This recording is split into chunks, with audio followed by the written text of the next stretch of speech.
Hey Christians, I have a little bit of a tough question. Okay, what you got?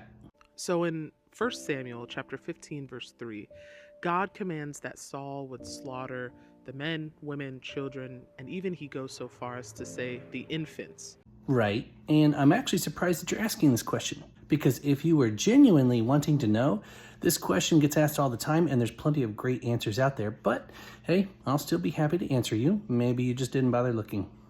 A Christian's perspective might be that God is doing this as some form of justice, Okay, so you have heard some of the answers, okay? because what the Amalekites were doing here was wrong. Well, I find it interesting that you didn't mention exactly what they were doing, because that makes part of the case of justice. They were literally sacrificing kids just so they could have a little more rain on their crops and stuff like that. They were literally burning their kids alive. Now, I have a question for you. Is there a good way to enact justice and a bad way to enact justice? The good way is God's way, the bad way is man's way, and whatever case man comes up with doesn't matter. If it's not of God, it's not good. For instance, if a cop pulls you over on the side of the road and he says, "Hey, you've been going too fast," what would be a good way for that cop to enact justice? To give you a warning or a ticket, which God does a lot. God has given many warnings throughout the Old Testament and they were ignored. Maybe to give you a speeding ticket. Maybe you were going so fast and endangering the community, he tows your car. Okay, and I think I know where you're going with this, but go ahead. But in no way would you say that it is just for that officer to pull out his pew-pew and take you out, just for speeding. Right, so this is what's called a false equivalency, and this is exactly why he didn't mention what the Amalekites were doing. The Amalekites weren't speeding.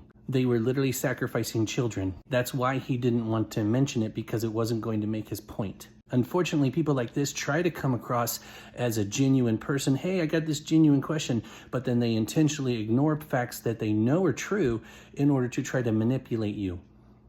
Please don't fall for these games. So there's a good way to enact justice and a wrong way to enact justice. But justice should be proportionate to the crime.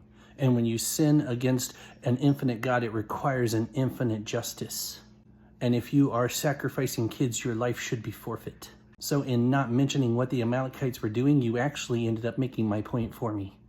Now, when we look at this scripture in 1 Samuel chapter 15, would we say that it is a good way to enact justice by slaughtering all of the men, women, and children, and even the infants? Yes, because if he had let them live, they would have continued doing it over and over and over.